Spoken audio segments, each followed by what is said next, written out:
शहर में पर्याप्त मात्रा में जल प्रदाय न होने पर शहर वासियों की परेशानियों को देखते हुए मंगलवार को कांग्रेसियों ने मोर्चा खोल दिया।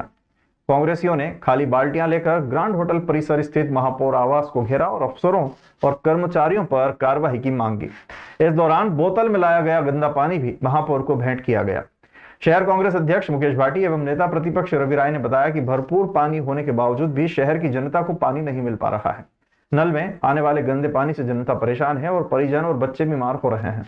अधिकारी काम करने में मक्कारी कर रहे हैं। कांग्रेस ने सोमवार को ही प्रदर्शन को लेकर ऐलान कर दिया था, जिसको देखते हुए सुबह से ही बड़ी संख्या में महापौर बंगले के बाहर पुलिस बल तैनात किया गया था। प्रदर्शन से पहले कांग्रेस के पार्षद और कार्यकर्ता क्षीरसागर स्थित शहर कांग्रेस कार्यालय में एकत्रित हुए। इसके बाद प्रदर्शन करते हुए 2 पहिया वाहन पर सवार होकर फ्रीगंज क्षेत्र में पहुंचे। कांग्रेसी हाथों में खाली बाल्टियां लेकर नारेबाजी कर रहे थे। महापौर आवास के बाहर कांग्रेसी कार्यकर्ता धरने पर बैठ गए। समस्या सुनने के लिए जब महापौर मुकेश टटवाल बाहर आए तो कार्यकर्ताओं ने उन्हें साथ में लाई गंदे पानी की बोतल भेंट कर दी। महापौर मुकेश टटवाल ने कहा कि पानी की समस्या को लेकर कांग्रेसी कार्यकर्ताओं और पार्षदों ने ज्ञापन दिया है। नगर निगम शहर वासियों को साफ जल प्रदाय करने के लिए तत्पर है। हम इसकी पूरी कोशिश कर रहे हैं। सभी अधिकारियों को निर्देश भी दे दिए गए हैं।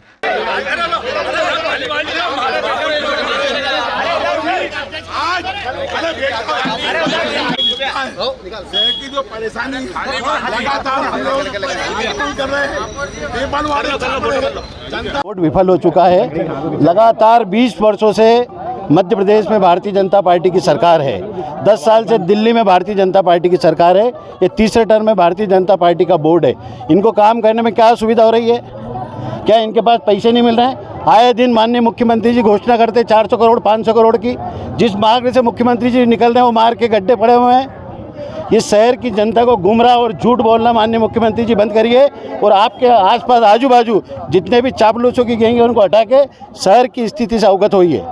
शहर की जनता को पानी नहीं मिल रहा है, लाइट की कमी है, आवारा मवेशी है, गंदगी है, पूरा शहर अव्यवस्था से भरा पड़ा है। माननीय मुख्यमंत्री जी आपके माध्यम से मैं निवेदन करना चाहता हूँ कि आप जिस प्रकार आदि अनादिकाल में राजा महाराजाओं के युग में जब राजा महाराजा अपने क्षेत्र की जनता प्रजा का भेष बदल कर जब जानकारी लेना चाहते थे, बाकी माननीय मुख्यमंत्री जी आप भी निकलिए और आपकी जनता का हालचाल जानिए। लगातार नगर निगम में कई बार ज्ञापन प्रदर्शन धरना देने के बाद महापौर जी कभी हमारा ज्ञापन लेने नहीं आए। आज मजबूरी बस हमें उनके निवास पे आना पड़ा। हम कोई बिना बुलाए किसी के घर जाने वाले लोग नहीं है, पर आज शहर की जनता के दर्द को समझते हुए, प्यासी जनता के दर्द को समझते हुए पूरा शहर गंदे पानी के कारण पीलिया, मलेरिया, डेंगू, चिकनगुनिया इस उज्जैन शहर सीएम के नगर में सब हो रहा है। तो आज मजबूरी बस कांग्रेस पार्टी के साथियों को बाल्टी लेकर के महापौर के बंगले पे आना पड़ा और हमने कहा महापौर जी जागो, अपने अधिकारों का उपयोग करो। अगर आप नगर निगम में नियंत्रण खो चुके हो तो फिर क्यों पद पे रहते हो भाई? हमने मांग की है कि इस शहर की जो स्थिति है उसको ध्यान में रखते हुए मेरीन काउंसिल की बैठक बुलाए और तत्काल ऐसे निर्णय ले जो अधिकारी कर्मचारी दोषी है, मक्कारी, लापरवाही, निष्क्रियता या भ्रष्टाचार में लगे हुए और उन सबको सस्पेंड करने का अधिकारी महापौर को अधिकार प्राप्त है। जनता पार्षदों के साथ बेइज्जती कर रही है, कोई निर्माण काम नहीं है 2.5 साल से। किसकी सरकार है? किसका बोर्ड है? आज पेयजल समस्या को लेकर के लोगों ने ज्ञापन दिया है।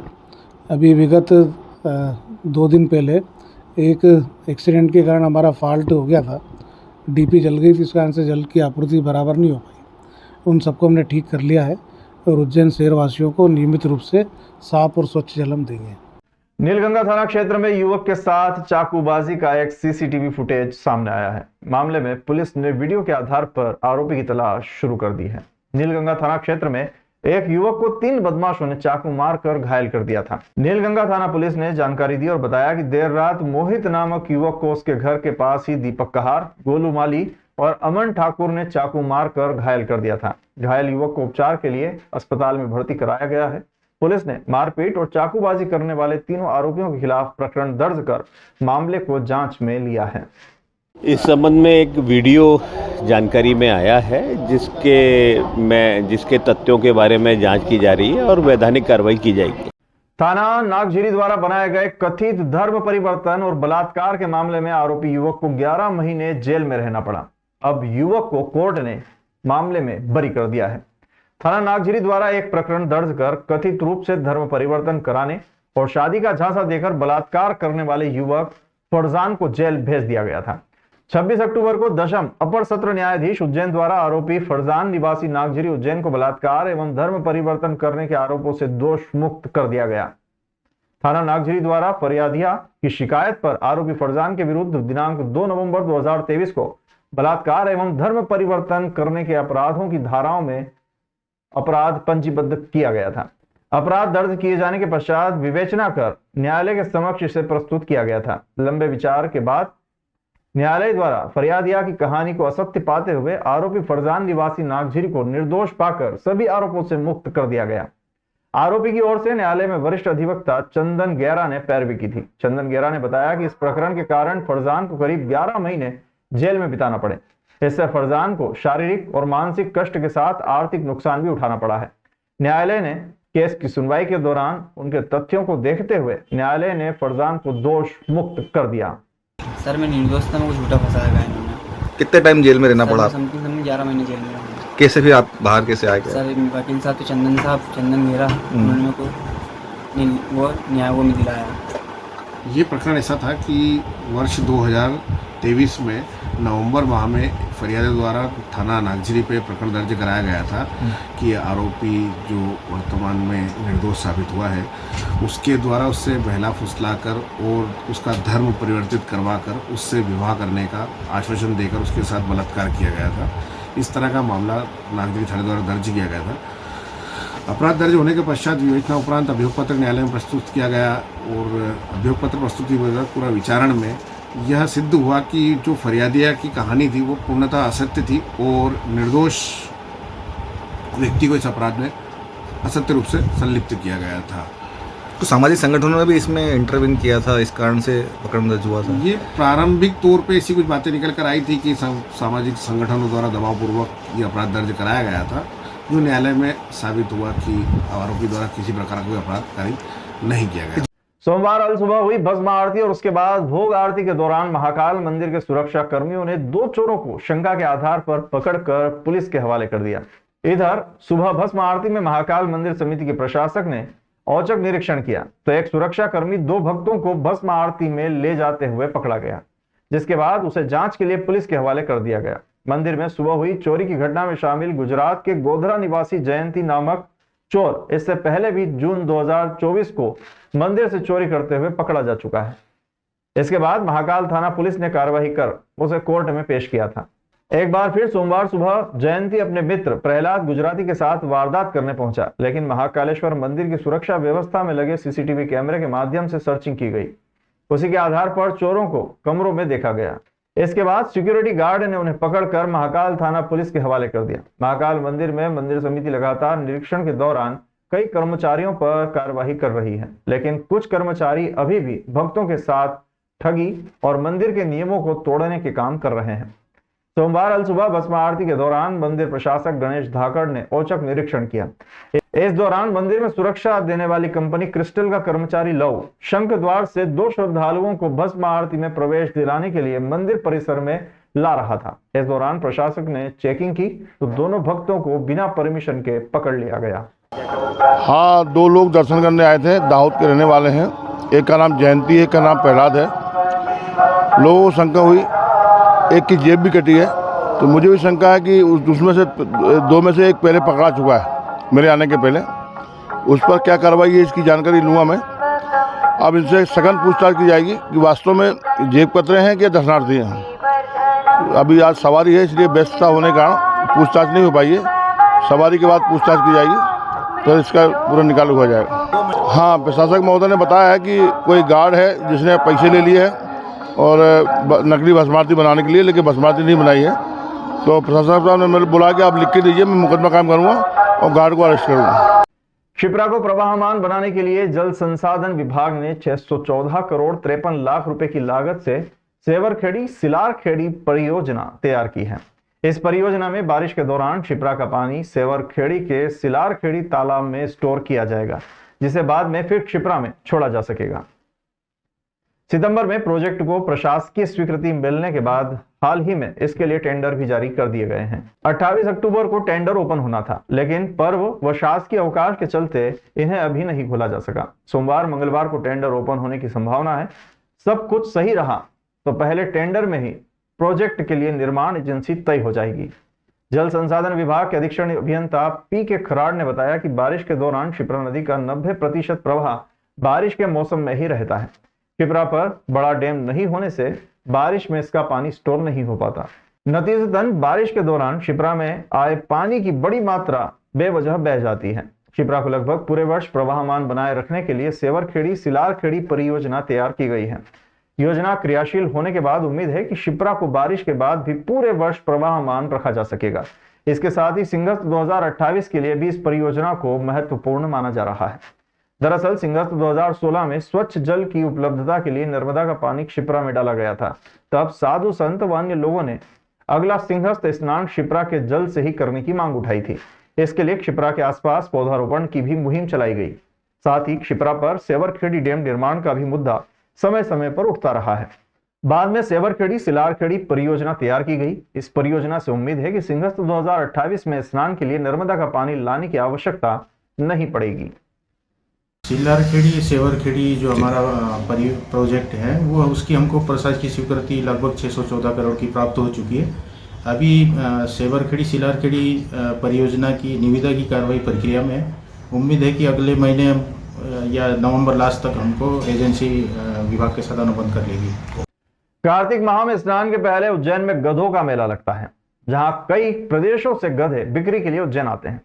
इस वर्ष भी मेले को लेकर तैयारी पूरी हो चुकी है। कई व्यापारी अपने गधों को लेकर उज्जैन कार्तिक मेला ग्राउंड पर पहुंच गए हैं। इस बार गधों का अच्छा मार्केट होने की उम्मीद भी व्यापारियों द्वारा जताई गई है। व्यापारी मनोज प्रजापत ने जानकारी देते हुए बताया कि कई वर्षों से कार्तिक माह की पूर्णिमा से पहले गधों का मेला आयोजित किया जाता है।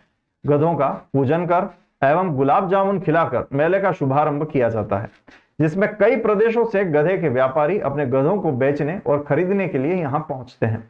इस वर्ष भी मेले को लेकर व्यापारियों में उत्साह देखने को मिल रहा है। अच्छी बारिश होने के चलते व्यापार में भी अच्छा उछाल होने की उम्मीद व्यापारियों ने जताई है। उज्जैन में हजारों के गधे इस मेले में बिक जाते हैं। करीब 400 साल पुराना ये मेला आकर्षण का केंद्र रहता है। इस वर्ष भी सलमान, शाहरुख, ऐश्वर्या, जैकलिन, शबनम, शबाना नाम के गधे मार्केट में बिकने के लिए आएंगे, जो कि आकर्षण का केंद्र रहेंगे। आशा ये है कि अब के गधे तो बहुत से आना है और अभी भी गधे आना चालू हो चुके हैं। और अभी थोड़ी सी क्या है कि ज़रा जगह की प्रॉब्लम, झुग्गी उग्गी बनी, इस बारी गधे घोड़े बंद नहीं पाए हैं। कुछ लोग चला रही हैं भी गधे, और गधे अपना 8वीं 9वीं से अपना मेला चालू हो जाता है। मतलब 8-9 तारीख से मेला चालू हो जाएगा, तो अपना पूनम तक के पूरा मेला भर पल्ले भरा जाएगा। परम्पर गधा जो मेला चलता है कि नहीं उज्जैन का, उसके हिसाब से मतलब अपना मेला भर पल्ले भरा जाता है। पूरे राजस्थान, जीरापुर, बननगर, भोपाल, रतलाम, जावरा, मंदसौर, इधर चले जाओ जीरापुर, राजस्थान, कोटा, इधर सब दूर से गधे आते हैं।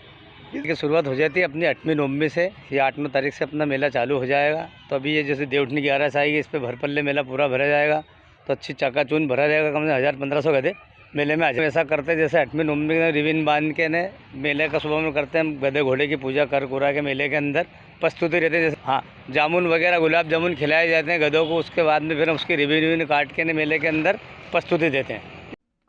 रोपवे की सौगात मिलने के बाद देश भर से आने वाले श्रद्धालुओं को महाकाल मंदिर पहुंचने की सुविधा मिलेगी। रोपवे उज्जैन रेलवे स्टेशन से लेकर महाकाल मंदिर तक बनेगा। रेलवे स्टेशन से हाई सेकेंडरी स्कूल और फिर महाकाल मंदिर प्रशासक कार्यालय के पास तक करीब 1.7 किलोमीटर तक बनने वाला रोपवे मोनोकेबल डिटेचेबल तकनीक से ऑपरेट किया जाएगा। इसमें रोजाना 64,000 महाकाल के भक्त आना जाना कर सकेंगे। करीब 199 करोड़ की लागत से बनने वाले इस रोपवे के लिए 13 टावर बनेंगे। इन टावर के लिए जमीन का सर्वे राजस्व विभाग की टीम ने कर लिया है। उनके अनुसार 13 पॉइंट में से 11 जगह शासकीय और 2 स्थानों पर निजी भूमि आ रही है। उक्त निजी भूमि के अधिग्रहण की जिम्मेदारी शासन के राजस्व विभाग को सौंपी गई है। अब जमीन संबंधी समस्या का निराकरण करने के बाद कंपनी ने टावर बनाने का कार्य शुरू कर दिया है। रोपवे बनाने की जिम्मेदारी भारतीय सड़क प्राधिकरण के उपक्रम नेशनल हाईवे लॉजिस्टिक और मेंटेनेंस लिमिटेड को दी गई है। उज्जैन कलेक्टर नीरज कुमार सिंह ने बताया कि रोप वे की सभी अड़चनों को दूर कर लिया जाएगा। अक्टूबर के महीने में इसकी शुरुआत हो चुकी है। आगामी 2026 नवंबर तक इसकी डेडलाइन रखी गई है और कंपनी को जमीन संबंधी सभी बाधा दूर कर कार्य शुरू करने के लिए आदेश जारी कर दिए गए हैं। उड़ीसा की MS infra engineering construction company इसे 2025 तक बना कर देगी। इसमें 3 स्टेशन बनेंगे। पहला रेलवे स्टेशन के माल गोडाउन पर, दूसरा त्रिवेणी सरफेस पार्किंग पर और आखिरी में तीसरा चारधाम मंदिर के पास शक्ति पथ पर, चारधाम मंदिर के पास रुद्रसागर पर बन रहा है, जो कि नए ब्रिज के सामने स्कूल के पास होगा। रोप वे का टर्निंग सरफेस पार्किंग से होगा। तीनों ही स्टेशन पर बोर्डिंग और डी बोर्डिंग की सुविधा मिल सकेगी। उज्जैन में संचालित होने वाले रोप वे में कुल 84 कैबिन होंगे, जो कि 16 घंटे रोज चलेंगे, जिसमें एक दिन में 64,000 श्रद्धालु आना जाना कर सकेंगे। रेलवे स्टेशन से आखिरी स्टेशन तक पहुंचने में करीब 6 मिनट का समय लगेगा। एक बार में एक कैबिन में 10 लोग बैठ सकेंगे। जिन 13 टावर पर रोप वे का संचालन होगा वहां ब्रिज भी है, इसलिए इन टावरों में सबसे छोटा टावर 14.22 मीटर का तो सबसे बड़ा टावर 20 मीटर का बनेगा। रोप वे की कुल लंबाई 1.76 किलोमीटर होगी। रोप वे में मोनोकेबल डिटेचेबल गोंडोला टेक्नोलॉजी का उपयोग किया जाएगा। इंटीग्रेटेड रेस्क्यू सिस्टम और वर्टिकल रेस्क्यू सिस्टम रोप वे में रहेंगे। रोप वे की क्षमता करीब 2000 यात्री प्रति दिशा प्रति घंटा होगी। जब शहर के सभी निवासी त्योहार पर अपने परिवारों के साथ त्योहारों का मजा लेते हैं, तब एक ऐसा वर्ग भी है जो लोगों की जान माल की रक्षा के लिए अपनी ड्यूटी पर उपस्थित रहता है। पुलिस विभाग हो या स्वास्थ्य विभाग, फायर ब्रिगेड हो या कई ऐसे विभाग जो लोगों के त्योहार मनाने के दौरान उनकी जान माल की रक्षा के लिए मुस्तैद रहते हैं। स्वास्थ्य विभाग के कर्मचारियों को त्योहारों पर भी अपने कर्तव्य स्थल पर उपस्थित रहना पड़ता है। वो अपने परिवार के साथ त्योहार का मजा नहीं ले पाते हैं। इसको देखते हुए रोगी कल्याण समिति सदस्य अभय विश्वकर्मा ने स्टाफ के साथ दिवाली मनाने का निर्णय लिया, जो त्योहार पर अपने परिवार को समय नहीं दे पाते हैं। उनकी इस पहल को कलेक्टर नीरज कुमार सिंह और SP प्रदीप शर्मा के साथ ही CMHO डॉक्टर अशोक पटेल और माधवनगर अस्पताल प्रभारी डॉक्टर विक्रम रघुवंशी का भरपूर सहयोग मिला। सोमवार को शाम को न केवल माधवनगर हॉस्पिटल को 2100 दीपक और विद्युत साज सज्जा के साथ सजाया गया, बल्कि आतिशबाजी कर इस पर्व को सेलिब्रेट भी किया गया। इस सेलिब्रेशन के साक्षी बने SP और कलेक्टर ने भी इस प्रयास को सराहा और अन्य विभागों में भी इसी प्रकार से कर्मचारियों के साथ दीपावली मनाए जाने की बात कही। इस सेलिब्रेशन के दौरान CMHO डॉक्टर अशोक पटेल, माधवनगर प्रभारी डॉक्टर विक्रम रघुवंशी सहित माधवनगर हॉस्पिटल के सभी डॉक्टर्स और पैरामेडिकल स्टाफ सहित सभी कर्मचारी और अधिकारी उपस्थित थे।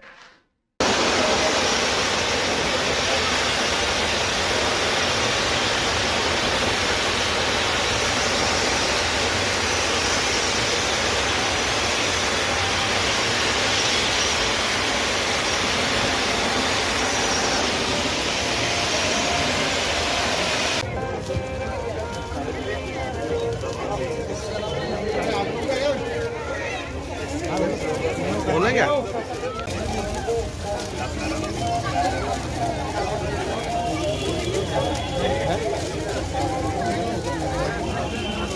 स्वास्थ्य विभाग के सभी कर्मचारी लगभग 24 घंटे ड्यूटी देते हैं, बहुत शिद्दत से कार्य करते हैं और कोई भी तीज हो, त्यौहार हो, उस वक्त भी इनको अपनी पूरी ड्यूटी देनी होती है।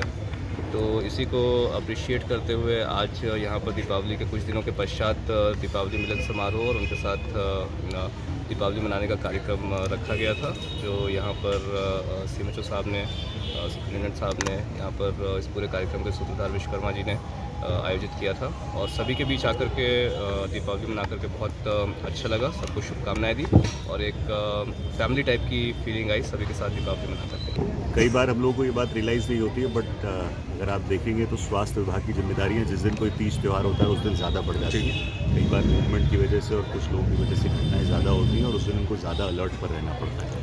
अपने परिवार को छोड़कर ये समाज की सेवा में रहते हैं। आज हमें इनके साथ, सभी के साथ, CMHO साहब, सिविल सर्जन साहब, इसके पूरे सूत्रधार अभय विश्वकर्मा जी और सभी डॉक्टर्स की टीम, पैरामेडिकल स्टाफ की टीम, सभी के साथ ये दिवाली का त्यौहार मनाने का मौका मिला। एक कमराडरी की फीलिंग आई और बहुत ही अच्छा आयोजन था और मुझे लगता है कि हर विभाग को इस तरह का आयोजन अपने विभाग में करना चाहिए, जिससे सभी लोग एकत्रित होकर जो तीज और त्यौहार हैं उसकी जो मंगल कामनाएं एक दूसरे को प्रेषित कर सकें। स्वास्थ्य विभाग परिवार द्वारा आज दीपावली मिलन समारोह हमने रखा। इसमें हमने कलेक्टर साहब को और एसपी साहब को भी बुलाया था, जिन्होंने भी हमारे आवेदन को स्वयं से स्वीकार करके यहाँ आए। बहुत अच्छा लगा। सभी स्टाफ को भी हमारी तरफ से बहुत बहुत शुभकामनाएं और बधाई। चारधाम मंदिर पर प्रतिवर्ष अनुसार इस वर्ष भी 56 भोग का आयोजन किया गया, जिसमें बड़ी संख्या में भक्तों ने प्रसादी ग्रहण की। महामंडलेश्वर शांति स्वरूपानंद जी महाराज ने बताया कि बदलते आधुनिकता के इस दौर में अब जहरीला खाद मिट्टी को खराब कर रहा है। अब धीरे धीरे लोग फिर से जैविक खाद, गोबर के खाद की ओर आगे बढ़ रहे हैं। इसी को ध्यान में रखते हुए पुराने समय में जब गोबर के खाद का ही उपयोग खेतों में किया जाता था तो स्वच्छ फसल पैदावार उत्पन्न होती थी। यही कारण है कि भगवान श्री कृष्ण ने गोवर्धन पर्वत उठाकर उनकी पूजा का महत्व बताया था। तब से ही गोवर्धन पूजा की जाती है और इसके साथ साथ गाय बैल की पूजा भी की जाती है। इसी को ध्यान में रखते हुए 56 भोग लगाकर आज सत्संग का आयोजन किया गया और 56 भोग के प्रसाद को भक्तों में वितरित किया गया। देखिए, हिंदू सनातन धर्म उत्सवों का, पर्वों का, प्रसन्नता का, खुशियों का, सर्वे भंतु सुखिना का ऐसा त्यौहार है। दीपावली का पर्व, दीपोत्सव जो हमारे यहाँ नया वर्ष के रूप में स्वीकार करते हैं, वो पूर्ण हुआ है। हम लोग आश्रम की दृष्टि से भगवान का 56 भोग जो भगवान श्री कृष्ण ने ब्रजवासियों से करवाया था कि भाई सम परोक्ष देवता की पूजा नहीं, प्रत्यक्ष देव जो पेड़ हैं, पहाड़ हैं, गोवर्धन है, गाय है, क्योंकि हमारे यहाँ गोधन, गजधन, बाजधन और रतन धन खान, जब आवे संतोष धन सब धन धूरि समान, तो गोधन विशेष माना है। तो गोधन इसलिए भी था कि पहले बैल से खेती भी होती थी, तो गोबर से प्राकृतिक रूप से पृथ्वी उपजाऊ होती थी, तो गोवर्धन का बड़ा महत्व था। क्योंकि आज भी लोग धीरे धीरे अब ये जैविक खेती की तरफ ही जा रहे हैं। अब खाद हमारी उर्वरक शक्ति को ख़त्म कर रहे हैं, तो फिर से गोबर पर लौट रहे हैं। अब गोबर से गैस है, गोबर के द्वारा खेती उपजाऊ बनानी है, नहीं तो बंजर हो जाएगी खेती। तो ये गोवर्धन की पूजा का महत्व बताने की दृष्टि से भी, और समरसता, एकता, अखंडता और हिंदू संस्कृति, ये जो प्रकाश की पर्व की संस्कृति है, वो समाज में प्रकाश फैलाती रहे। तमसो मा ज्योतिर्गमय, हम सब लोग अंधकार से प्रकाश की ओर चले। अपने जीवन में जो कुविचार है, जो अज्ञान है, अविद्या है, उसको नष्ट करके ज्ञान की ओर चले और ज्ञान को प्रकाशमय अपने जीवन में बनाते हुए अपने जीवन को सुखी बनाएं। मध्य प्रदेश राज्य विधिक सेवा प्राधिकरण के निर्देश अनुसार न्यायोत्सव विधिक सेवा सप्ताह 4 से 9 नवंबर 2024 तक मनाया जाएगा। इसके उपलक्ष्य में प्रधान जिला एवं सत्र न्यायाधीश राजेश कुमार गुप्ता के मार्गदर्शन में जिला विधिक सेवा प्राधिकरण जिला न्यायालय परिसर से बाइक रैली निकाली गई। प्रधान जिला एवं सत्र न्यायाधीश राजेश कुमार गुप्ता द्वारा बाइक रैली को हरी झंडी दिखाकर न्यायोत्सव विधिक सेवा सप्ताह का शुभारंभ किया गया। उक्त अवसर पर विशेष न्यायाधीश सुनील कुमार, जिला अधिवक्ता संघ के अध्यक्ष अशोक यादव, अधिवक्ता महेंद्र सोलंकी, सचिव कपिल भारद्वाज, जिला विधिक सहायता अधिकारी चंद्रेश मंडलोई, न्यायाधीशगण, अधिवक्तागण एवं पदाधिकारीगण आदि उपस्थित हुए।